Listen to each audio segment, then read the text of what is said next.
Good evening and welcome to everyone.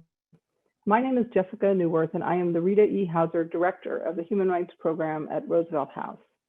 It is my privilege this evening to introduce the program, a discussion of Malevolent Republic, a short history of the new India by K.S. Komireddi with our own Hunter College Professor of History, Human Rights and Public Policy, Manu Bhagavan.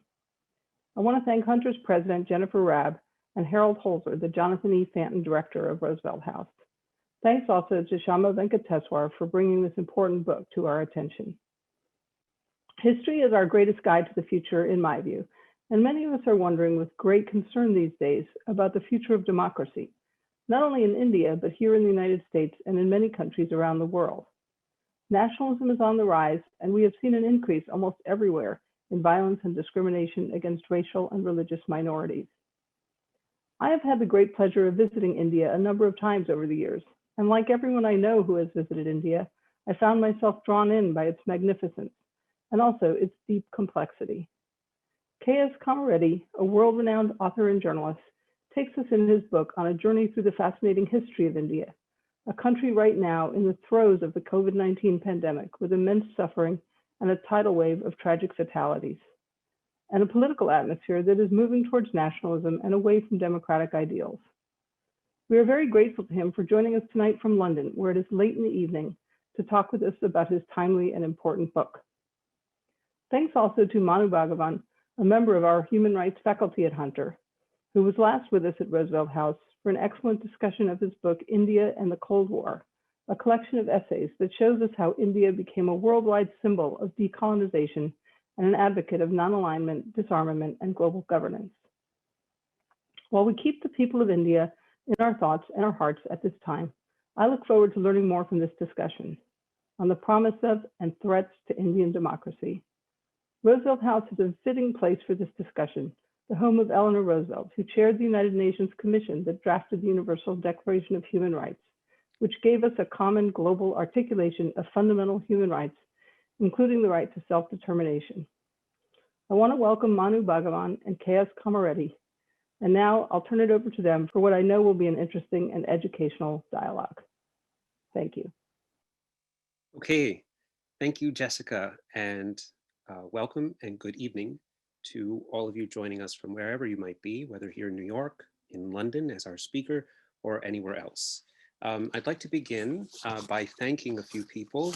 A program like this takes a lot of effort from a lot of people involved, and I just want to make sure that we recognize that before we go forward. So first and foremost, Hunter President Jennifer Rabb, thank you for helping to facilitate all that Roosevelt House does. To the Jonathan Fenton Roosevelt House Director, Harold Hauser, for promoting the program, and for Jessica Neuwirth and Shama Venkateswar, our program directors in human rights and public policy, as well as our full staff, Magda Mazurek, Katrina Avila, Mac Barrett, and Danny Culkin.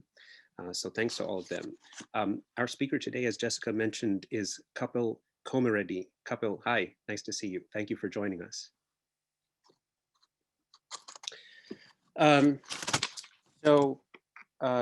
As Jessica mentioned in her introduction, Kapil has written a book titled Malevolent Republic, a short history of the new India, published by Hearst.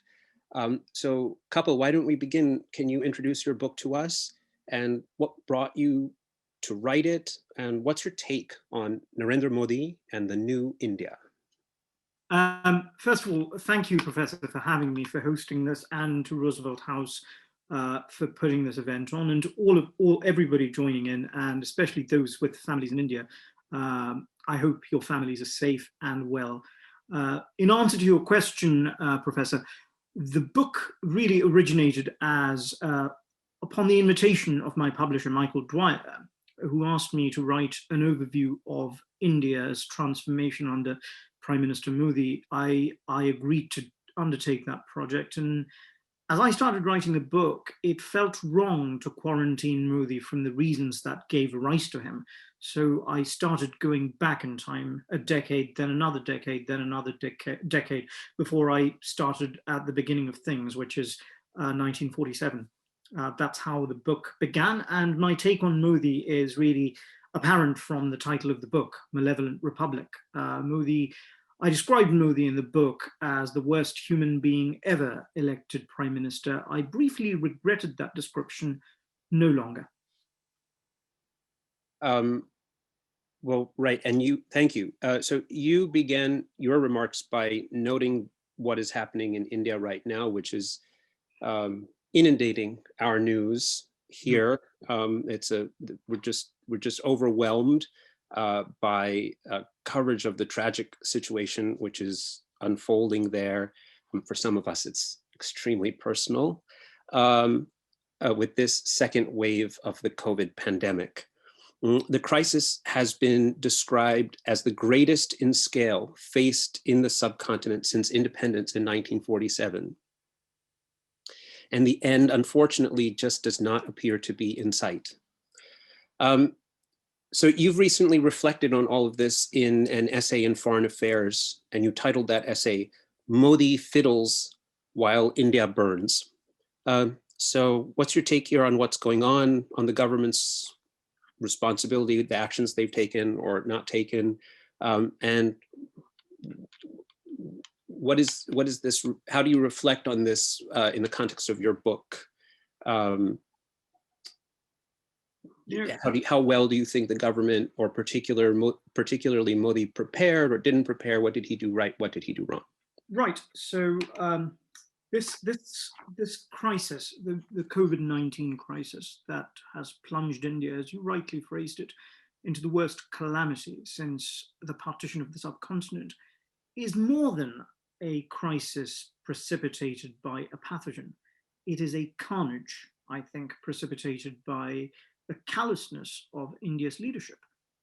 You can trace the origins of this, the explosion, to the decisions made by the Prime Minister, who in January declared a victory against the pandemic and frankly sought applause from the world for containing corona effectively, as he put it to the World Economic Forum. And in March, there were cricket matches taking place with thousands of unmasked supporters cheering on India against England at a stadium named after the Prime Minister himself, who joins a small club of leaders, including Kim Il-sung, Saddam Hussein, and Gaddafi, with stadiums named after themselves during their lifetimes. And in March, the Prime Minister's health minister said that India was in the end game of the pandemic. The scientific advice of an expert panel constituted by the government was ignored. India was not prepared for the second wave, even though as early as last November, a parliamentary panel urged the government to stockpile oxygen to prepare for the second wave. And the wave effectively grew into a tsunami by mid-April, when the Prime Minister was busy taking a victory lap. He was going from state to state, seeking applause and telling the world that he had defeated corona. And it was on 17th of January, I also must mention that the Kumbh Mela, which is the largest religious gathering in the world, which occurs every 12 years, was brought forward by a year because Hindu organizations lobbied the government, and the government relented. In one single day, 3 million people dipped into the Ganges, 3 million people. Nearly 10 million turned up for the festival, and they were packed crowds, and the contagion began to spread. The Prime Minister was still preparing to welcome Boris Johnson. There was an odd symmetry to this. Last year, before the first wave, the Prime Minister welcomed Donald Trump at a massive event, and he was trying to do something similar with Boris Johnson, toned down, obviously. It was only when Boris Johnson cancelled his trip that the Prime Minister acknowledged reality, but by then it was too late. And now India finds itself in a horror show, unprecedented. All of us, I think, I do not know anybody who doesn't know someone who's affected by this. All of us have been personally ravaged by this virus. And there is no end in sight, as you quite rightly mentioned. Yes, and I think we should just acknowledge that, we're trying to grapple with a lot of ideas and matters at a sort of more abstract level tonight, but there's a very real human toll to what's going on. And that toll is felt not just physically, but emotionally and mentally by so many people. And so I think it's just important for us to acknowledge the wide-ranging effects of what's going on and to extend our sympathies for that as well. So a couple, I think many people might be surprised. Maybe let's just take a few steps back and set the stage a little bit more. Many people may be surprised to hear your descriptions in your answers to the last two questions, in part because Prime Minister Modi has widely been seen inside of India and out as a highly competent, highly efficient, productive and open in terms of his orientation towards business and the world leader. And that all seems quite at odds at the description that you just provided. So we're going to pick this apart a little bit. Before we get to Narendra Modi, let's first figure out, how did India get here in the first place? How did we wind up with Narendra Modi? So as you note in your postscript acknowledgements in your book, Modi just didn't simply pop up out of the ether fully formed. So what steps or missteps occurred that gave rise to this, what you call the new India? Now this is a big question. So let's break this down into a few more easily digestible parts. So the big question, which you address in what is essentially the first half of your book, what was the vision for India laid out by its founders? Let's start with that. Right, that's a very good question. India, after the end of British colonial rule, was ravaged by the partition, and the partition took place on the basis that India was effectively two nations inhabiting one land, two immiscible nations.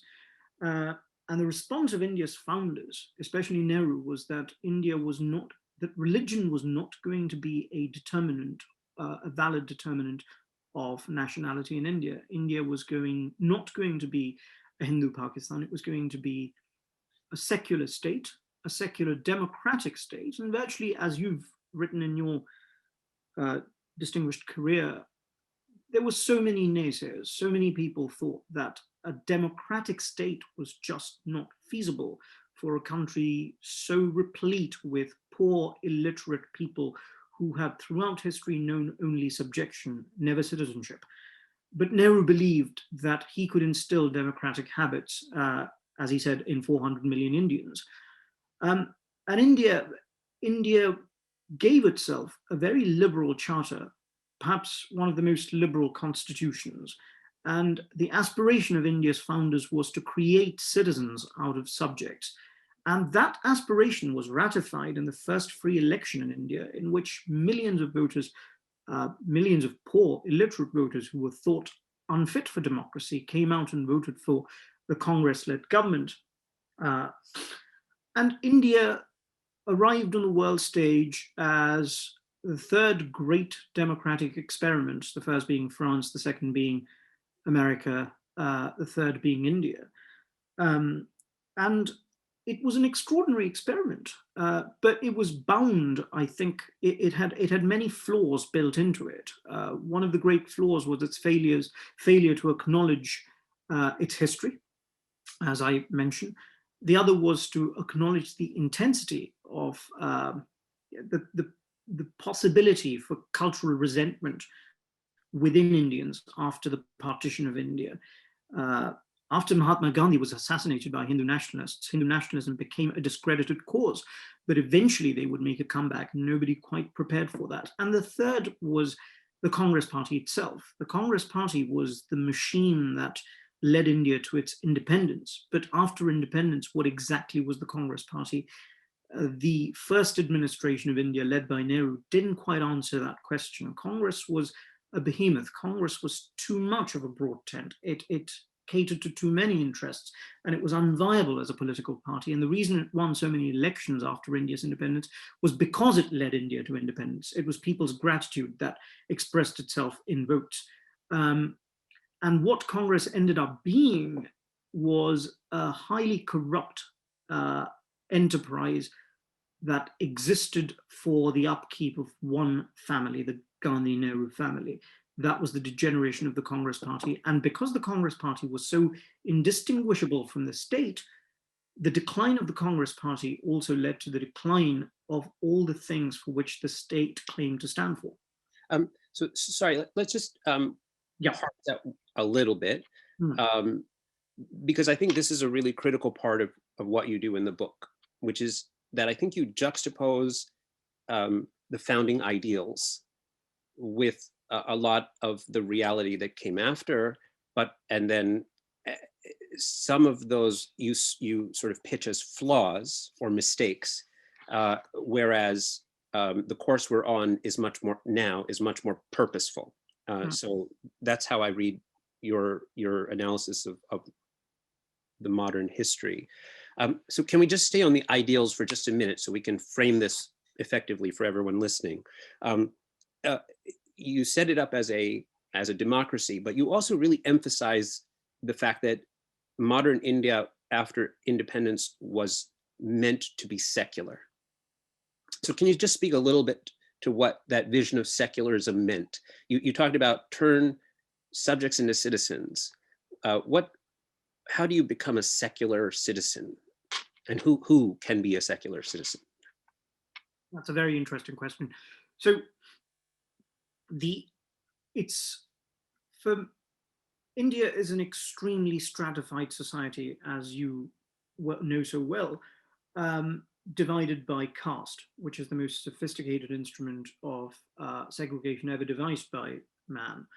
And what India sought to do is to bring to the society a very modern idea of citizenship, premised on the idea that you could be anything. You know, you could be, your origins did not dictate your future. And Indian secularity was not premised upon the rejection of religion, as in the West. Indian secularity was ecumenical. It was premised upon the acceptance of all religions. This itself created problems, because if you said that all religions were accepted, that meant that the religion of the majority would eclipse the religion of others, which would then breed resentments among the minorities. I'll give you one example of this, Professor. If you went to an Indian government building, when India was very much a secular state, you found that religious iconography of Hindus was prominently visible, and that bred resentments among minorities, but that was just the majority community expressing itself. But for the most part, for many people, people of my family's background, for instance, who were deprived of everything so much after India's partition, what many people do not know is that the part of India I'm from, Hyderabad, which is in southern India, was very much singed by the furies of partition. And my family was able to rebuild themselves primarily because India embarked upon this democratic adventure when people could aspire to be individuals and not be shackled to communities, and not, it was my late grandmother used to describe the birth of modern India as as a bright light coming out of the skies when you felt that anything was possible. And that light obviously came, as I mentioned, with many flaws, and those flaws weren't addressed. And rather, not only were they not addressed, I think they gave birth to more flaws. And that's part of the reason why men such as Modi, who thrust themselves forward as rescuers of India, ended up having such appeal among the Indian electorate. Okay, one more bit on this background, and then we get to Modi. So you mentioned that the Congress as an organization, which was the Indian National Congress, was the primary organization, though not the only one, that mobilized people towards anti-colonial activities and ultimately towards a transfer of power in the subcontinent. And then at the time of independence, it transformed into a political party, the Congress Party, and has dominated Indian politics essentially until just before the rise of Modi, and then really from Modi forward. So that's its life history. And you identify a gradual corrosion of the ideals that formed the country at its birth, and eventually a fully corrupted situation through the actions of several members of the Congress and several prime ministers in particular. Do you want to just take a minute or two just to highlight, maybe three, to highlight some of these activities, just so we can have this as a benchmark moving forward? And I'm thinking here specifically of, maybe you can talk a little bit about what Indira Gandhi did to her father's legacy, and Rajiv Gandhi subsequently.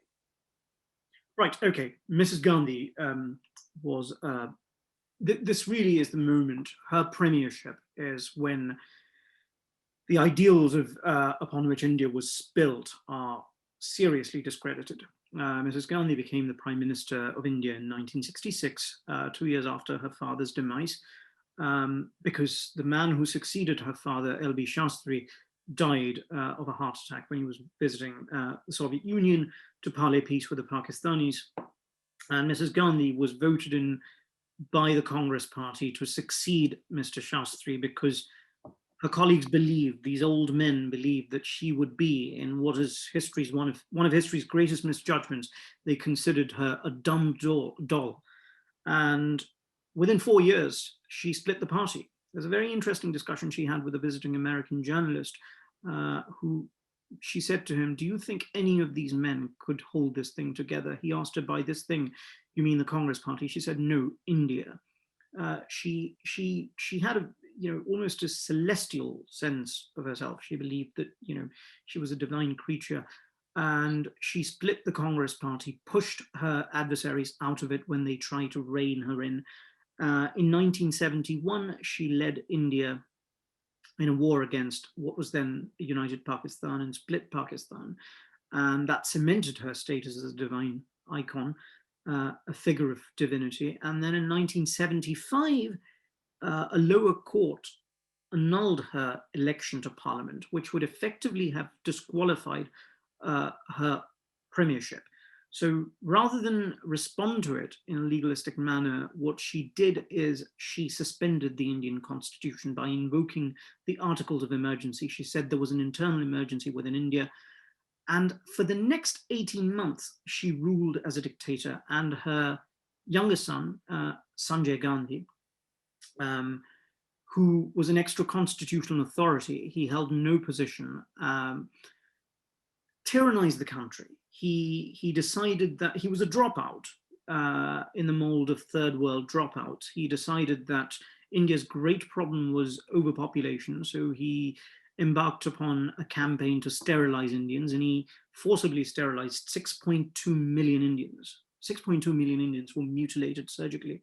That's 15 times the number of men sterilized by the Nazi regime. And during this period, Congress Party was gangsterized.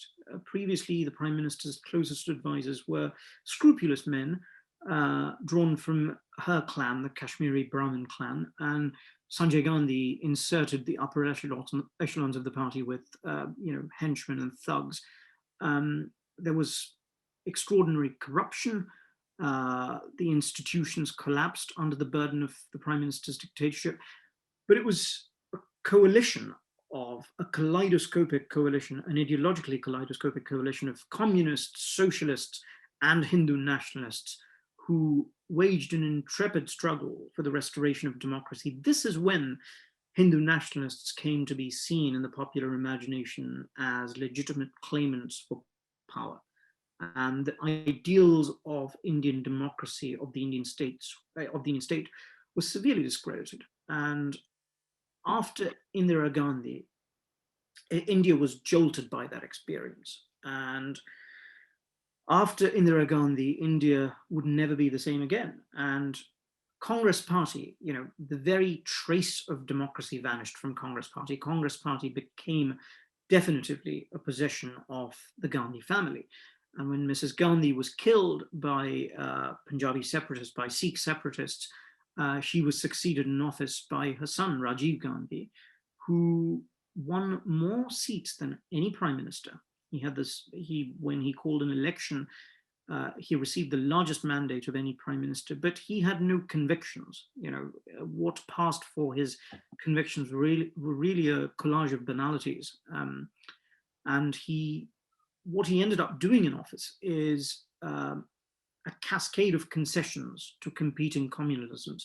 So he appeased Muslim fundamentalists by intervening to prohibit Muslim divorcees, women, from receiving alimony from their husbands, right? Because a lot of Muslims protested when the Supreme Court granted alimony to a Muslim woman.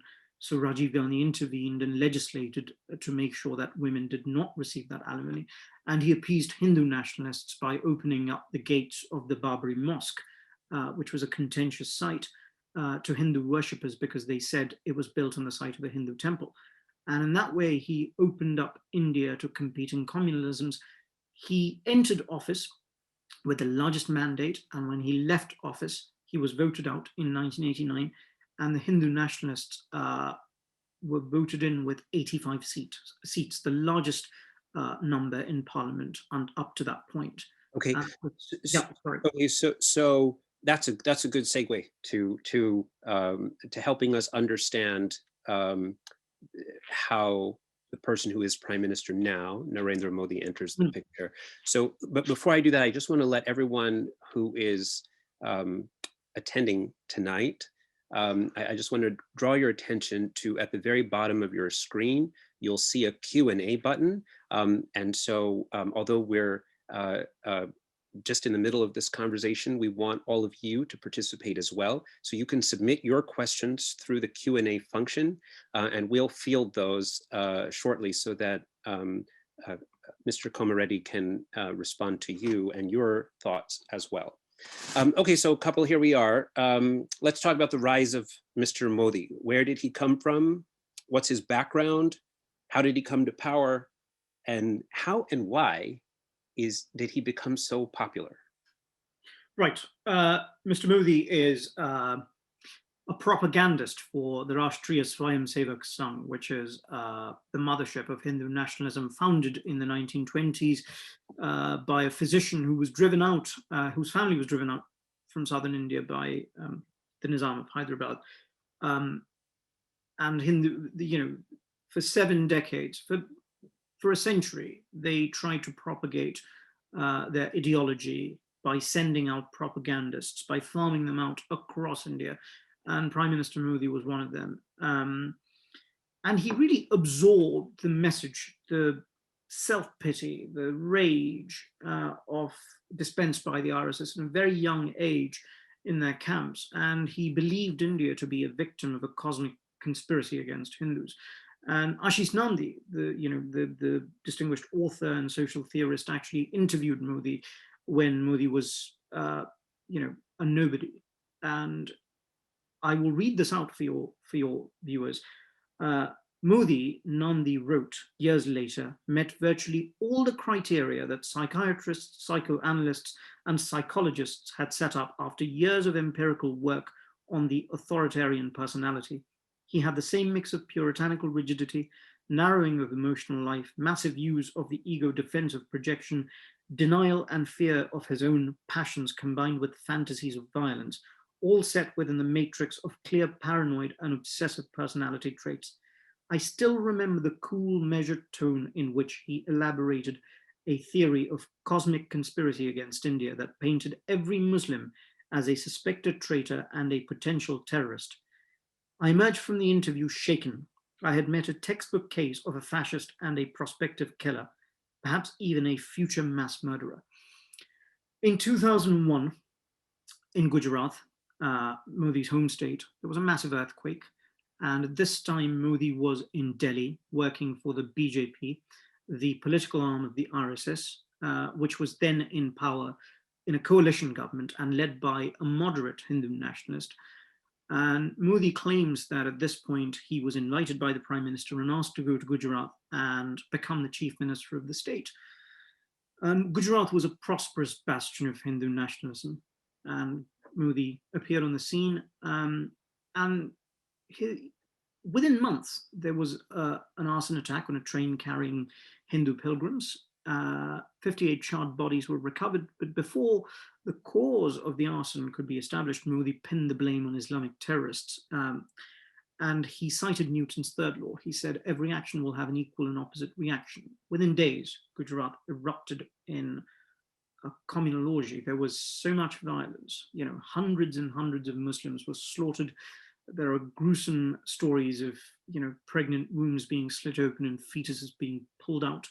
And just as you're witnessing now with the coronavirus, there was a total breakdown and Modi was nowhere to be seen. There was no leadership. If he was not complicit in intensifying the violence, he was certainly incompetent in preventing it or stopping it. This is a stage at which, as you know, he became a pariah. Liberal India shunned him. The West denied him entry. He was barred from visiting the United States. He was a pariah in much of Europe. He was likened to Hitler in India. And this is the time at which Modi one felt was destined to end up in history as a had been. And what Modi did is he very cleverly subordinated his Hindu nationalism to a fabricated idea, an image of himself as a competent manager of the economy. He hired an American public relations firm called APCO, invited industrialists to Gujarat, and expedited clearances for anybody willing to do business in Gujarat. India is a severely red tapist society. If you apply to manufacture cars, there was a time when your grandson would manufacture the first car. What Modi did is within 48 hours, he'd expedite that clearance. And India's titans, tycoons and plutocrats lined up in Gujarat to sing praises of Modi. There are these lavish panegyrics to Modi from 2009 when they're tripping over themselves to praise him as India's savior and the man who can take India forward and make it a great economic superpower. Because these are industrialists who were enormously frustrated with the red tapeism of India. And by 2011, 2012, 2013, India was paralyzed by protests against corruption, against the government led by the Congress party, headed by Dr. Manmohan Singh. And the irony is that Dr. Manmohan Singh unleashed the capitalistic furies, and the people who were the beneficiaries of Dr. Singh's policies came to see him as an inadequate champion of their cause. And they lined up behind Modi, and Modi sold himself to Indians as the man they needed to rescue them from the lethargy into which India had been plunged by the Congress party. And suddenly, 12 years after the massacre in Gujarat, there was a market for him. There was an audience for him. Right. A lot of what you just described, and there we have the competent celebrity Modi, who's able to take on any challenge and defeat it. A lot of what you just described and what's in your book may feel strikingly familiar to, well, the readers of your book or to those of us, to those joining us today, from many parts of the world. You describe here, and in a recent Washington Post op-ed as well, a kind of cult of personality that is built on image management, tight social control, institutional capture, and outright fabrication. In short, what you describe is a propaganda enterprise and a playbook which is being used by strongmen everywhere. So can you elaborate? How does Modi fit into this global authoritarian picture? Right, I was going to say that you've experienced something similar recently. But Modi is a very, very adept authoritarian. He's not a clown. He knows, his entire history since 2002 has involved deodorizing his reputation and recruiting the most distinguished industrialists in India to deodorize his reputation. Since coming into power, the Prime Minister has effectively converted the BJP, which for all its flaws, was a democratic institution. This is an institution that, after all, helped Modi himself rise from, from the margins of Indian society to the apex of political power. He Congressized that party, by which I mean that just as Mrs. Gandhi converted the Congress party into a family fief, he converted the BJP into more than a party, into a cult. And cabinet effectively functions as a sycophantic court. He has seized every single institution. There is virtually no institution that has escaped Modi, from the Reserve Bank of India to the armed forces, to the judiciary, to the press, to Parliament itself. There is no institution, to the Election Commission, which for 6 decades conducted impeccably fair elections in a continent-sized country, now dances to the tunes of Modi. And this capture, he has been able to do this because he, unlike his predecessors, is very disciplined and has a singular focus on repurposing every institution to fit his ideology and to place himself on top of the ideology as the father of what his admirers call the new India, right? He's more than the Prime Minister of India. He's the father of the Second Republic. The First Republic was the secular India founded by Nehru and Mahatma Gandhi and their colleagues. And the Second India, the new India, is founded by Modi. And he has tried to eclipse and effectively to replace Nehru and Gandhi. He has had stadiums named after himself. He spent billions on publicity, billions from the public exchequer. He's displaced Mahatma Gandhi himself in publicity material put out by the board that manufactures handspun clothes. He has started something called the Yoga Day, where he, does some calisthenics and puts himself forward as a mascot of yoga. He has published books. One of them is called Exam Warriors. He now speaks to children across schools in India. Every school is forced to bring their children so they can listen to live lectures from Modi. His birthdays are celebrated in schools. He has fabricated, forged a cult of personality unrivaled in the democratic world. And just today, I was speaking to a very dear friend who went to the High Court in one of India's cities, and he said the judge closed her remarks by recording thanks to the Prime Minister.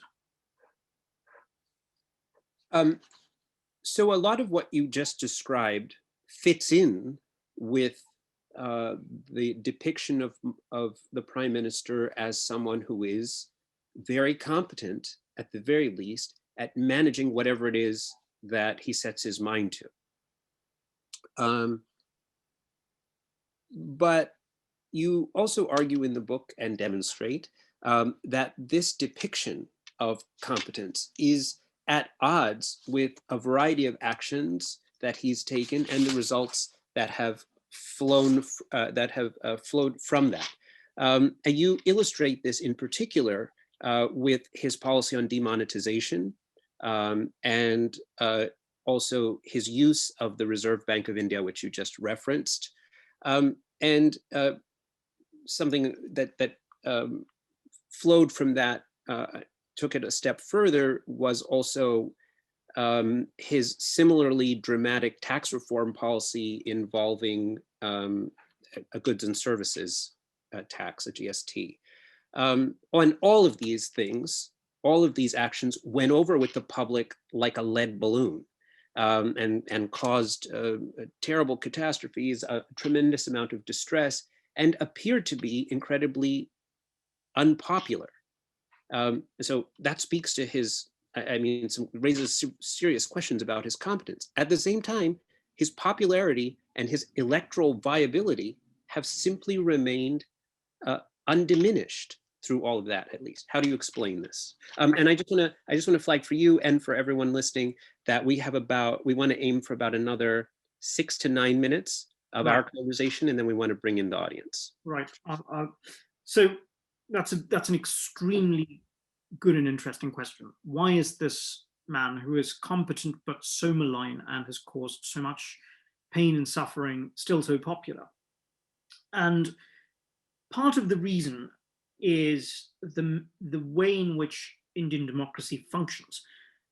The Prime Minister in 2019 received, his party received 32% of the vote, his coalition received. 68% of Indians did not vote for him. It is precisely because of the manner in which victory is computed in India that he, the first past the post system, he won the election, but an overwhelming majority of Indians haven't voted for him. And what India lacks really is a competent opposition capable of mobilizing the silent majority against the Prime Minister.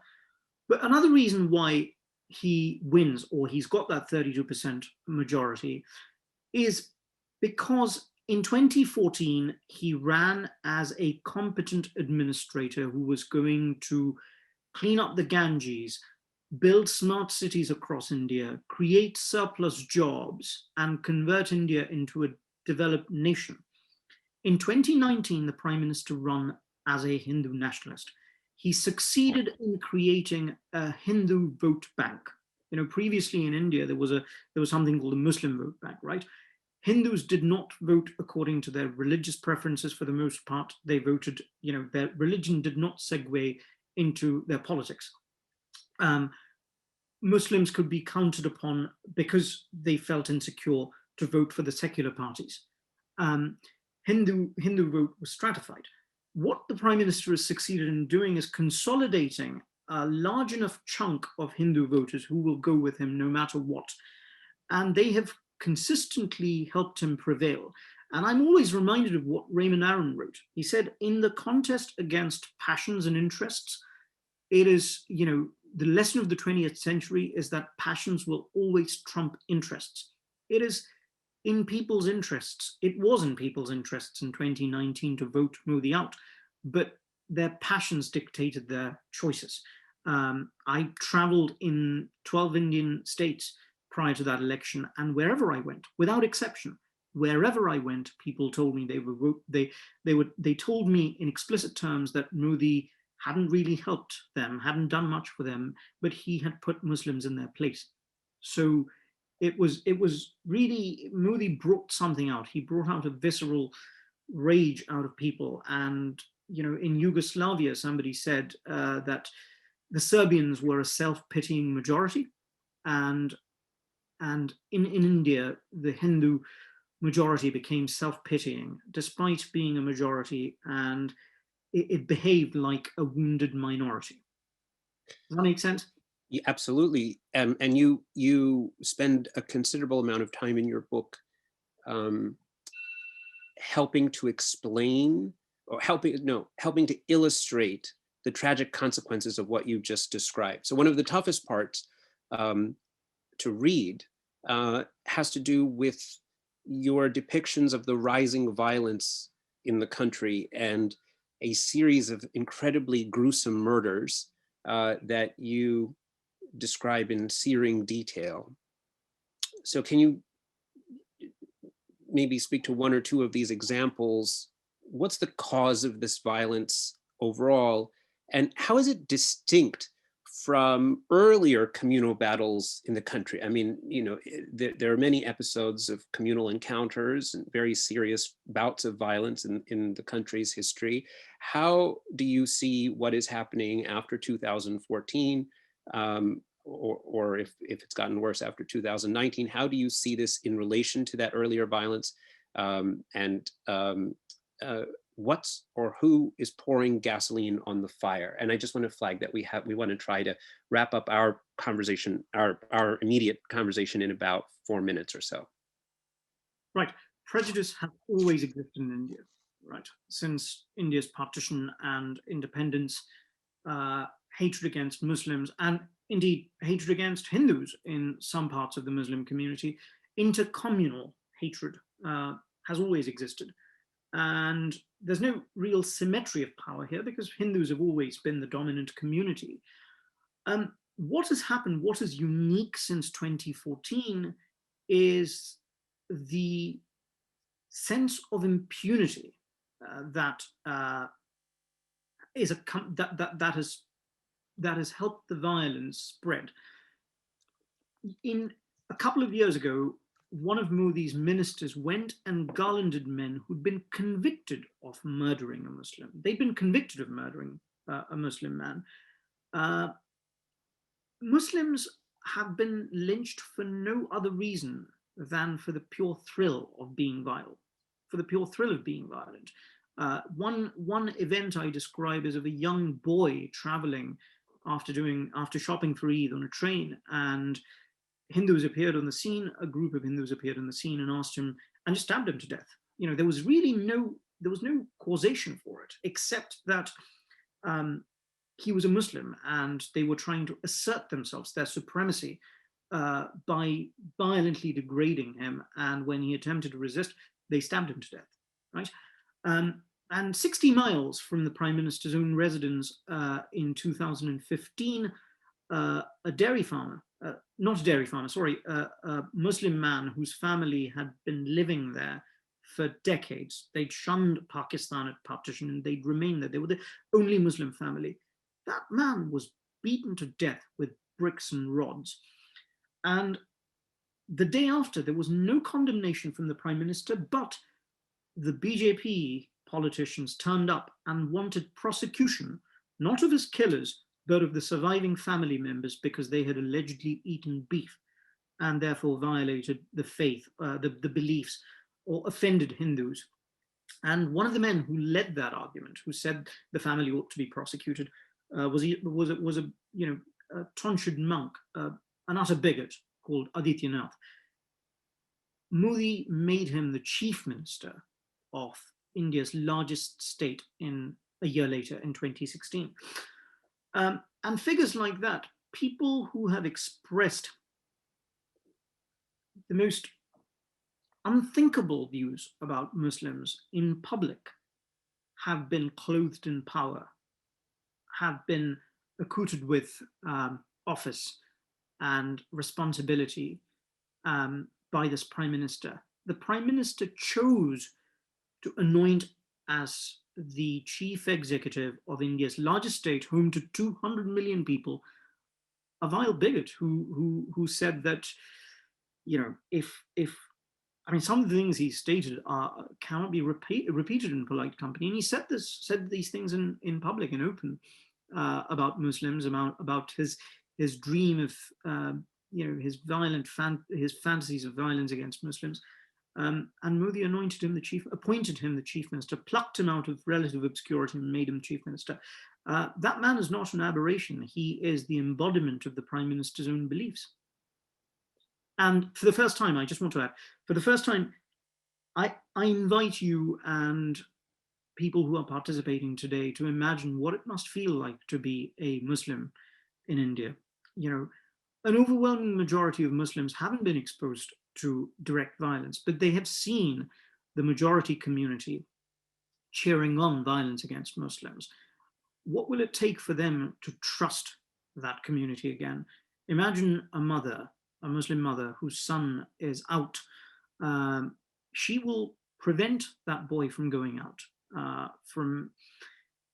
So many Muslims I have personally met and interviewed no longer have faith in their neighbors, and when that kind of disintegration happens, it is very difficult for countries to go back to being normal. And that is what Modi has achieved. Right, thank you, Kapil. So I just want to let everyone know that the Q&A is open, and I see a couple of questions trickling in.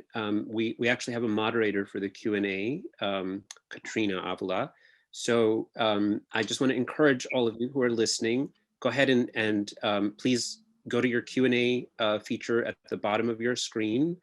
Click on that and you just type in your question there, and we will, Katrina will moderate and field questions. Kapil, I have one or two kind of closing questions, but rather than asking those to you here and sort of delaying the Q&A, what I think would be best is if we turn to the Q&A now, and Katrina will field the questions to you. And then I'll jump in at some point with one or two follow-ups, and we'll close out with those. Is that all right? Yeah. Okay, Katrina, go ahead, please. Sure. Thank you, Professor Bhagavan, and thank you both for such an interesting and illuminating discussion. So as Professor Bhagavan said, we have some questions from our audience members, so I'll go ahead and read off the first one. So this can go to either of you or both of you. It asks, Herbert Weller asks, did the system of preferences affect Modi's power? Oh, I just want to be clear, the questions are going to be directed at Mr. our Komireddi. speaker. Yeah, so Kapil, go ahead. Sorry, could you unpack, sorry, the system of preferences by which I didn't quite It only says the system of preferences. That's all it says in the question. I think Kapil, just take that however you wish. I'm not clear what it means either. If the questioner is alluding to the system, the electoral system in India, which rewards the winner of the first past post system, then certainly it has worked to Modi's advantage because, as I mentioned, an overwhelming majority of Indians did not vote for his party or for the coalition he leads, but he was able to form a government, indeed win a supermajority in parliament because of that system. So certainly it worked to Modi's advantage. Thank you. So we have another question from Tejaswini Gandhi, and it asks, do you discuss in your book the immense popularity that Modi enjoys among the diaspora, especially in the US? Can you speak more about that? And Kapil, I just want to flag that this is a question from a distinguished professor at NYU, Professor Gandhi. Professor Gandhi, thank you for the question, and thank you so much for joining this evening. I do briefly discuss it. I believe that a better perspective on this can be supplied by the diaspora itself. I think part of the reason the diaspora supported Modi is because they felt, I allude to this very briefly in my book, and you may disagree with what I have to say there, but I felt that a lot of the people who fled India, I spoke to a very famous economist based in your city who became a prominent cheerleader for the Prime Minister. And I interviewed him and he said, part of the reason he was drawn to Modi is because he carried with him the resentments of feeling belittled by the secular establishment of India. When I say the secular establishment, I mean the Anglophone establishment, that, the self-cherishing, the self-venerating, self-absorbed establishment in India that looked down upon people. And a lot of the people who ended up backing Modi in the diaspora, certainly in England, were people who felt diminished by their, they felt diminished by being immigrants in the West, and they looked to Modi as a person who would lend them dignity by making India great. Some of that greatness would rub off on them. I think that certainly played a part. And among the Hindu diaspora, certainly there was an element of religious animus and the equivalent, if you will, of the white supremacist feeling that courses through the diaspora that supported Trump. I hope that answer was able to it answered your question to some extent. Thank you. Katrina, sorry, the next two questions, can you take those together?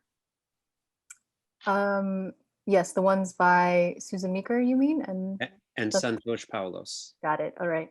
So from Susan Meeker, she asks, what is his relationship, Modi, with the Sikh community?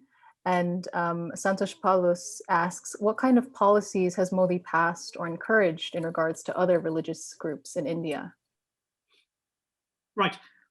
In terms of the Sikh community, there is Modi's coalition partners won handsomely in Punjab before, but they were defeated, and they have actually effectively left the government in protest against the Prime Minister's triad of laws to reform farming that were taken without much consultation. Within Punjab, the Prime Minister's party does not run the state, is not in power. The Prime Minister certainly enjoys pockets of very fervent support in pockets of the Sikh community. Overall, I cannot give a definitive answer about the Prime Minister, the levels of support for the Prime Minister within the Sikh community, but in Punjab, the BJP is not in power, but there are pockets of intense support for the Prime Minister within the Sikh community that I can say with some certainty. The second question was about other religious communities. I'll begin with the Sikh community. For instance, when there were protests very recently, ongoing protests actually against the Prime Minister's agricultural laws, the Prime Minister's supporters sought to paint the protesters as Sikh fifth colonists, as people seeking to separate Punjab from India, as separatists. That didn't quite work. Christians have similarly been demonized. Muslims have really faced the worst of it. The community I think that hasn't really suffered are the Buddhists and the Jains and other small religious communities that are closely associated with Hinduism. But Christians have certainly certainly been exposed to the rough edges of this administration. Muslims worse than everyone else. They've fared very badly. Katrina, thank you, Kapil. Katrina, let's skip the next two and go down to NYU Institute of the Arts. I'm going to come back to the two that we're skipping, so we're not going to eliminate them. They're going to tie into my questions at the end. Sure. So this question, it asks, what do you think the future is for this horrific prime minister? Terrible situation. Do you think our President Biden can get involved? I feel so emotional and anguish for the people in India. Has Tibet been infected? Please respond. Right. It's difficult to imagine how the Prime Minister's reign will end or how his career will come to an end. Right now, India is suffering, as Professor Bhagavan put it in his opening, worst crisis since its birth. And what is the Prime Minister doing? The government has issued set a new deadline for the construction of a palatial new mansion for the Prime Minister in the heart of Delhi. The Prime Minister is spending about $3 billion on remaking, a mile-long stretch of central Delhi because he wants a monument to himself, a monument to his hubris, so that when India turns 75 next year, its parliament will convene in a new building that really is a tribute to his ego. These are the priorities of the Prime Minister. And the only historical figure I can think of in recent history is Nicolae Ceausescu of Romania, who in 1984 ordered the construction of a grotesquely large palace in the heart of Bucharest, and marble was requisitioned from graveyards to feed the building. And that didn't end very well for Ceausescu. Even though the palace was finished, Ceausescu was shot dead in 1989. I don't think a fate like that awaits the Prime Minister, and we certainly should not wish that fate. India is still a nominally democratic country. India's tragedy right now, I'll try to be brief, is the absence of a competent opposition that can mobilize the people. There is tremendous rage in the country against the Prime Minister, but the next election is 3 years away.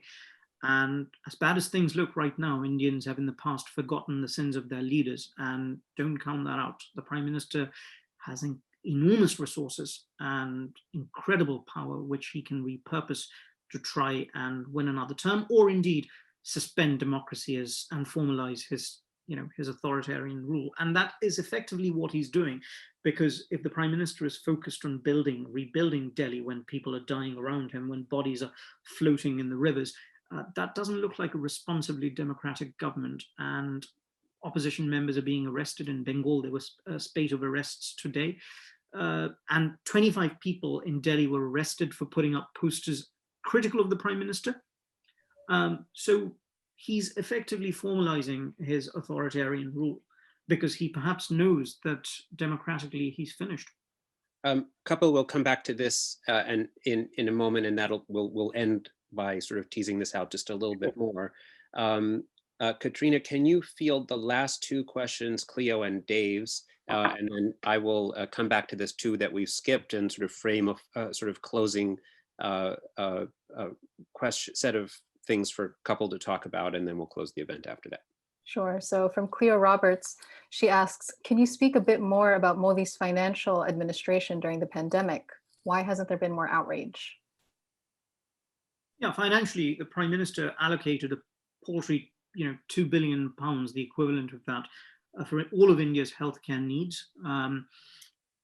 The second thing he did, the most extraordinary thing he did when the first wave struck India, is he started a private fund and called it, with a brazenness that would have shocked Papa Doc de Valier, he called it PM Cares. And he invited people to donate money into it. And in the first week alone, more than $1 billion flowed into that fund. And he started that fund to help the poorest of the poor and to buy, personal protective equipment for Indian hospitals. Nobody knows where that money has gone. And the fund cannot be reviewed by the state auditor, because even though it functions as a public fund, as a government operated fund, it's publicized, it uses government organs to publicize itself, it is effectively set up as a private fund.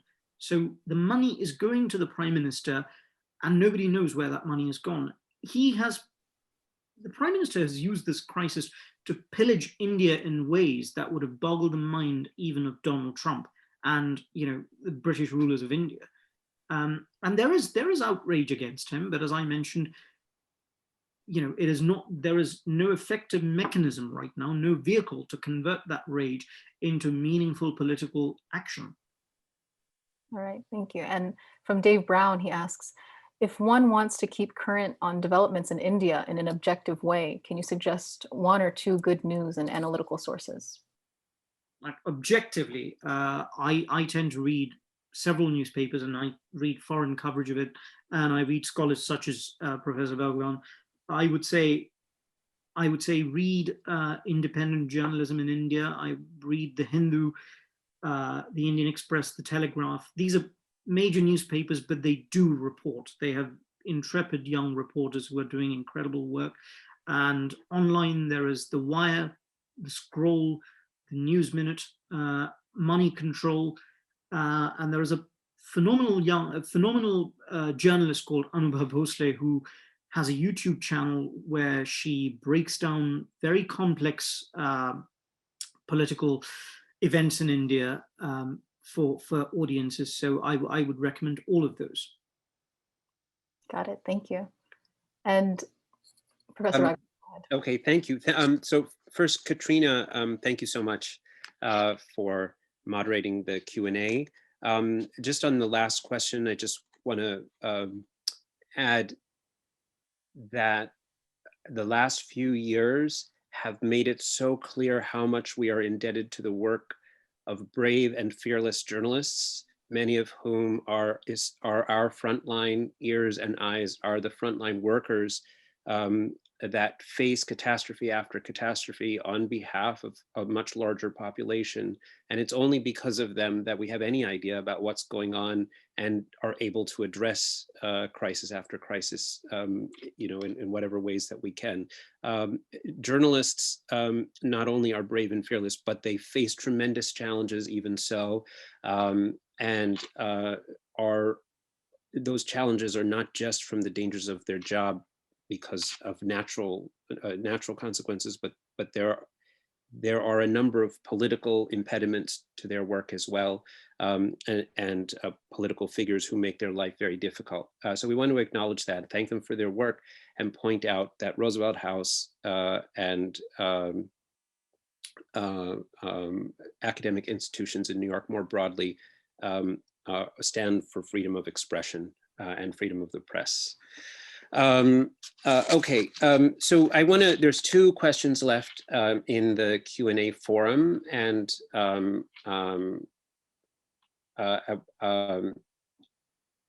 I want to sort of use those to frame a closing question for you couple, and then I'll give you the floor. And then when you're done, I'll say one or two concluding things, and then we'll close out for the night, okay?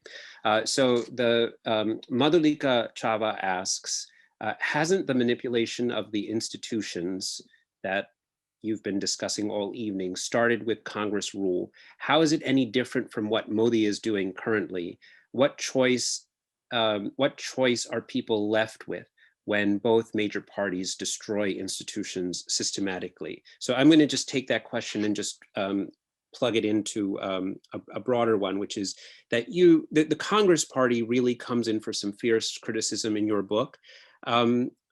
Yet you also note that it is real, and you've referenced this in your comments so far, it is really the only viable national opposition. So what can or should it do at this point? Can it be reformed? Can it be redeemed? Is it as simple as you seem to suggest in an op-ed recently that the Nehru Gandhis, that is to say the descendants of Nehru but no relation to Mahatma Gandhi, should relinquish power? Should there be more structural changes? Should there be a breakaway party? Should there be a coalition of regional parties, although that's been tried? Something else.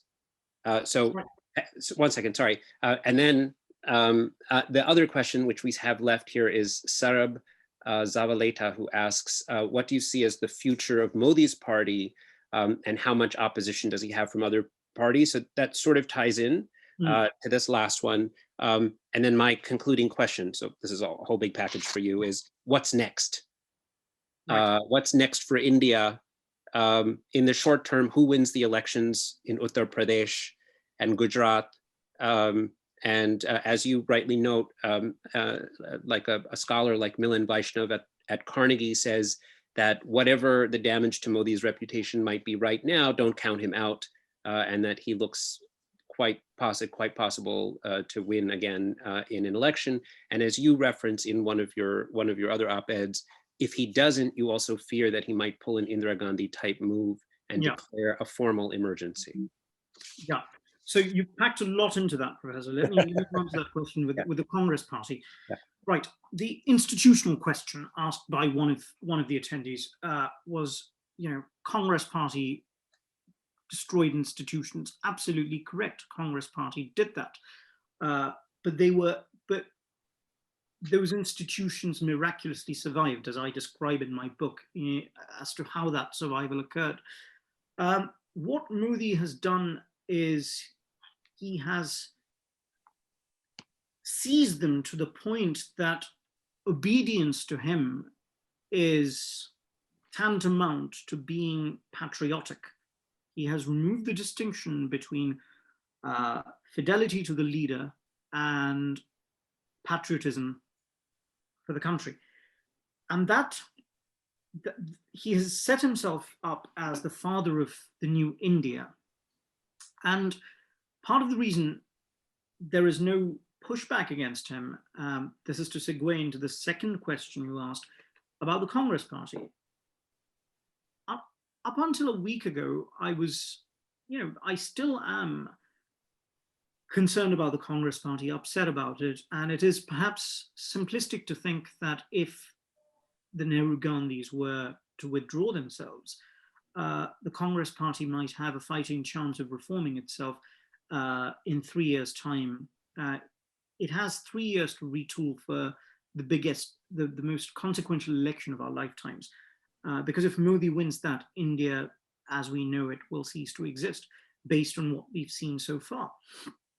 And Congress went to the voters twice with Rahul Gandhi as the leader. To return to the electorate the third time with Rahul Gandhi is not exactly to proffer an alternative, it is effectively to offer an insult. And the absence of internal democracy in the Congress party has really worked marvelously to Modi's advantage. But right now, seeing as what is happening in India, as we are witnessing, it seems almost futile at the moment to think about the internal politics of the Congress party. And it is, India was in decline for the past 5 years. It was really in decline in spite of what it looked like from the outside. And what is now happening is a collapse. You know, decline meant the polish going off the furniture in the past. Now the straws are breaking, right? The furniture is collapsing. There is no institution in India that is working. And if India survives today at all, I hope people attending this talk can appreciate the depth of this crisis. Every institution has collapsed. And if India survives at all, it is because of the civic commitment and decency of ordinary Indians. You pay tribute to journalists. There are nurses, there are doctors who are working. You know, the trauma they must live through. This is a crisis. This is an artificial crisis. This is a crisis created by the absence of medical oxygen. And India could have produced that in surplus quantities had there been leadership. This is a crisis created by absence of vaccinations. India is the largest vaccine manufacturer in the world, and the government ordered 11 million vaccines for a population of 1.4 billion people in January. The government gave away 64 million doses of vaccines to other countries. This is, the vaccine scarcity in India is artificially created by this government. And 75 million people have been pushed into poverty. Middle-class Indians have been pushed into poverty. 25% of all Indian households have lost their breadwinner, their chief breadwinner. Imagine the depth of this calamity. What we are witnessing is the beginning, and what will come after this. I spoke to my parents before coming on this, and as many of you will have spoken to your families back home, every one of us has been affected by this. And a decade ago, I reported from Syria, the start of the civil war, and I met a family, a very prosperous family from Aleppo, who were in Damascus, having lost everything. And at that time, you know, I was in my early 20s, and I couldn't quite understand how that could happen. Overnight, people could lose everything. And now I'm witnessing that happening in India. People I know, there isn't a day when I don't send a condolence message. I don't know, there are elderly people I know who have committed suicide. It is so grim. You know, we are witnessing something none of us thought possible in India. We thought India had left this past behind. India had turned the page, and India has been set back now by 3 decades. It is now no longer, I'm not thinking about the Congress party and whether they'll push out the Nehrus and Nehru Gandhis, although I really want that to happen, because India should have a democratic center-left party. And if there is no democracy in the Congress party can scarcely restore democracy to India. But right now I'm thinking about the responsibilities of the BJP. Malign though its ideology is, from my perspective, it still contains many people who are decent and kind. And there was, for instance, I'm thinking of one leader in Gujarat who stood up to Modi after the violence, and he was shot dead by unknown assailants. There are decent people, and it is now for them to really topple Modi. If India is to have a future, Modi needs to be toppled within the BJP. And if there are members of the BJP, which has for very long been the only democratic party in India apart from the communists, if they can find the bottle, the nerve, the courage to topple this man, they might yet rescue India from collapsing altogether. But India certainly has been, you know, the clock has been set back by 3 decades, if not more. And after this pandemic, this immediate pandemic is over, we will see the after effects of it. We will, you know, live to see another kind of horror show unfold as people work through their trauma. There are log jams of bodies in rivers. You know, this is a country that a month ago was being celebrated as a superpower, as, you know, as our hope against authoritarian China.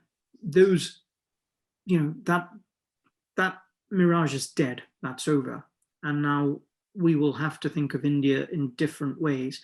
And there is still something about India that is worth defending, and that is what you began with, Professor Bhagavan, which was the ideals upon which India was founded, right?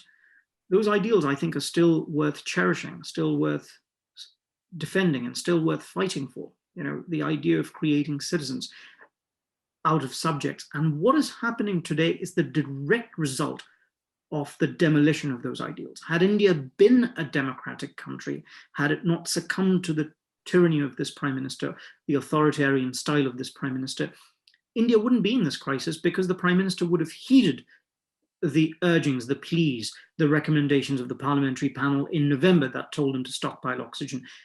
The prime minister would have consulted the opposition. The prime minister would have listened to his scientific advisors. It is precisely because India is being ruled by a strongman. This is not an advert against democracy. This is an advert. This is a plea for more democracy. And if India is to go back to being more democratic, the ruling party must become democratic. That it must topple the prime minister. And I don't see if there are men there who are capable of doing that. And if they don't do that, and if the prime minister survives, I see two scenarios. One, as Professor Vaishnav said, you know, we shouldn't underestimate his ability to make a comeback, though I think it would be very difficult even for him to make a comeback. If he wins at all, if he stitches together a governing coalition at all in 3 years' time, it'll be because the opposition doesn't exist. That will be on the opposition if he wins again. But I don't know if he'll take that chance.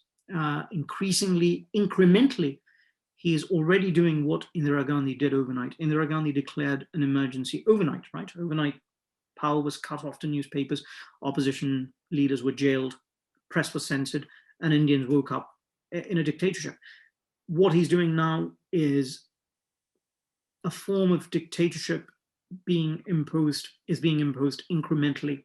People are being arrested for putting up posters critical of the prime minister. That simply, it is inconceivable. It doesn't even happen in a failing democracy. You know, you cannot be thrown in prison for putting up posters critical of the prime minister. That is what's happening. Ministers in state governments that are critical of the government, that have recently defeated the prime minister's party in West Bengal, have been arrested. I personally have been told, you know, that there are severe consequences.